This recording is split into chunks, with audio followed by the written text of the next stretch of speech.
Red Bull are bringing the second part of their upgrades to Imola in their attempt to seek more performance out of a design that was more or less dubbed to be a failure from Mercedes in the past 2 years. However, with a lot of important differences to this so-called zeropod design, Red Bull are on a difficult quest to set a new standard in the sport and divide themselves from the rest of the grid in 2024 and 2025. But after Newey's latest statement, is this actually possible, and what do these Imola upgrades bring in the first place? It goes without saying that Red Bull is currently into their most dominant era, and many teams have found it pretty much impossible to beat them on pure merit. However, that happened for the first time in Miami, even though Verstappen suffered significant floor damage and lost a good amount of downforce due to it. Nevertheless, the Dutchman was realistic and said that the loss in Miami was more or less inevitable due to the tyre management that McLaren had,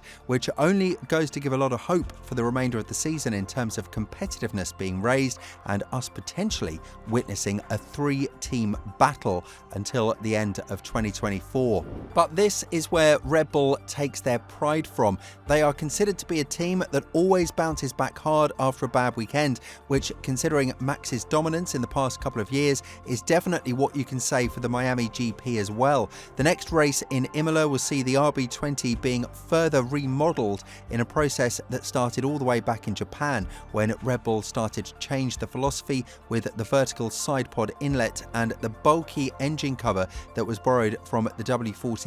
spec version as well as the W15. Regardless, we've seen that while Red Bull are pioneers in setting new standards, the aerodynamics of their new car is not exactly giving them the desired results, which is something that could have been expected because they started to develop it after 6 months of racing in 2023, abandoning the design of the RB19 due to their belief that they have extracted the maximum potential out of that particular design. Be that as it may, the other teams have found a lot of pace and performance, and considering the fact that Ferrari are expecting to unlock 3/10 of performance with their own Imola upgrade package, as well as McLaren coming into the weekend with 2 of their cars fully upgraded, Red Bull might see themselves lose yet another race on pure merit.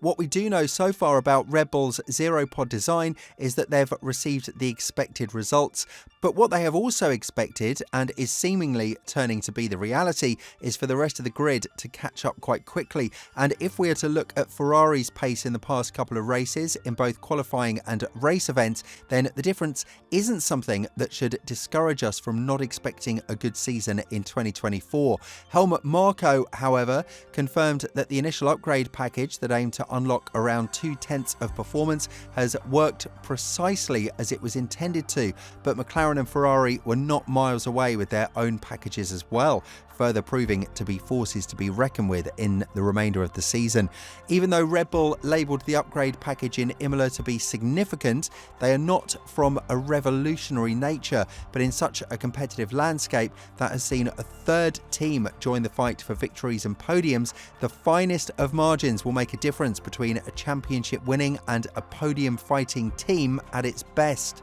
This is something that Ferrari and McLaren are preying on to happen after Newey's latest statement, who went on to say that there are certain parts of the RB20 that he's not happy about, which then again begs the question whether he'll be active in changing them due to his latest decision to leave Red Bull. Adding to this, Newey said there is always room for improvement. The car is the third evolution of the 2022 car under this rule set. We have one more next year before the huge change for 2026, so we're always searching for little bits and pieces. The fundamental architecture of the car has remained the same, but I mean, for instance, there is one feature on the car that I'm not terribly happy with this year, and that is something which will either change later in the year or probably more likely will be re-altered for next year.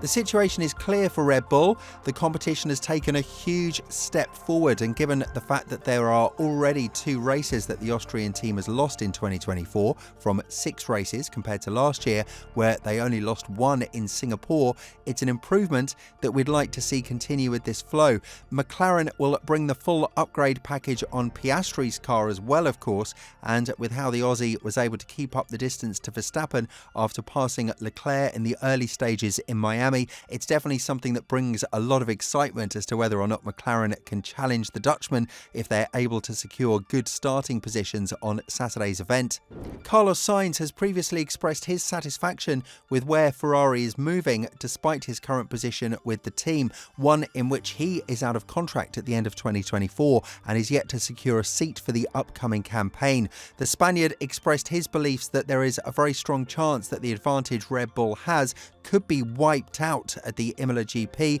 due to the upgrades that Ferrari are bringing. And after the latest development of events and the testing that Ferrari has done at the Fiorano circuit, the news coming from the team is quite positive as well. As all things stand, Ferrari are looking forward to adding 0.3 per second of performance to their car, and while this might not seem like it's that much, it's exactly what they need in order to tackle down Red Bull. As I mentioned earlier in the video, Red Bull's first patch of upgrades in Japan brought around 0.2 per second, but even with this, it seems like the tyre degradation was not nearly on the level as Ferrari, with Leclerc being able to pull a one-stopper in one of the most tyre-demanding tracks on the circuit. Even Vasseur has emphasised that in times like this, it's the fine margins and small steps that the team can make in order to challenge Red Bull as frequently as every weekend. And when talking about this, the Frenchman said,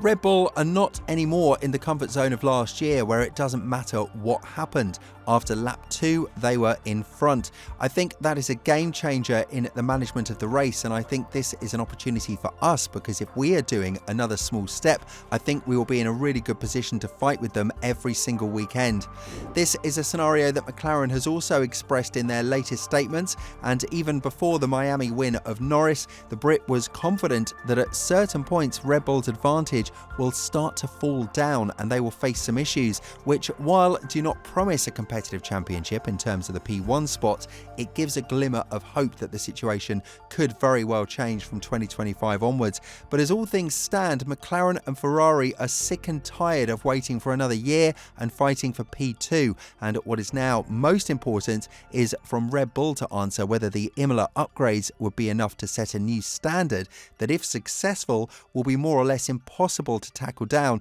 due to the direction in which the rest of the grid has moved, which is copying the design of the RB19. And what is a big issue for Red Bull, something that has been exposed during the Miami GP, is the lack of competitiveness from their second driver Sergio Perez. In times where Verstappen was struggling for pace, even with damaged floor, the Mexican driver was not able to push more towards the Ferraris ahead of him, but spent the post-safety car period defending against the W15, a car that is now considered to be a midfield challenger by Mercedes themselves. This could very well translate trouble for the Austrian team because they do not have a reliable choice next to Verstappen that could pick up the pace when needed in these situations, and that is not the scenario with Ferrari and McLaren. We've seen that these two teams have one of the most competitive duos of drivers that are always delivering same or similar results, which goes to show that if the car is in the right place, a 1-2 finish are not that far-fetched of a scenario.